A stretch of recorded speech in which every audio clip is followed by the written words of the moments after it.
అమ్మా ఏం చేస్తున్నావు? మా డాడీ పెద్ద బాయిలర్ చికెన్ తీసుకొచ్చారు.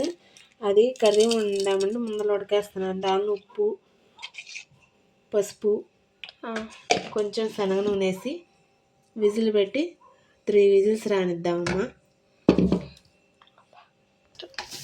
ఒక గ్లాస్ వాటర్ కూడా పోస్తున్నానమ్మా. ఇప్పుడు మూత పెట్టేసి 3 విజిల్స్ రానిద్దాం. 3 విజిల్స్ రానిచ్చా.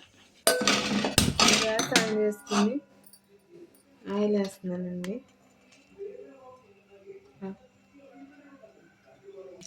తర్వాత ఉల్లిపాయలు, చెక్క, లవంగ, మిరియాలు, యాలకులు మొత్తం వేసి పచ్చిమిరకాయలు వేసి బాగా వేగనిద్దామండి.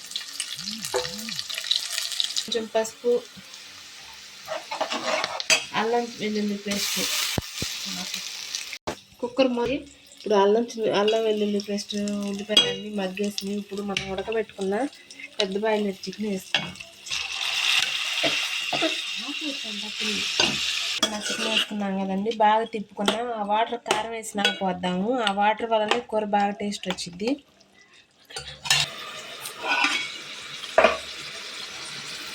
వాటర్లో ఉప్పు ఉందండి, చాలా ఉందని కొంచెం వేస్తున్నాను. ఇప్పుడు కారం కడేసేద్దాం. బాగా ఉడికేసింది. కాసేపు మగ్గనిద్దామండి. కారంలో కాసేపు మగ్గనిద్దాం.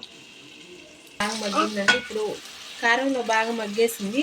ఇప్పుడు మనం ఉడకబెట్టినప్పుడు వచ్చిన వాటర్ దీనిలో పోసుకుందాం.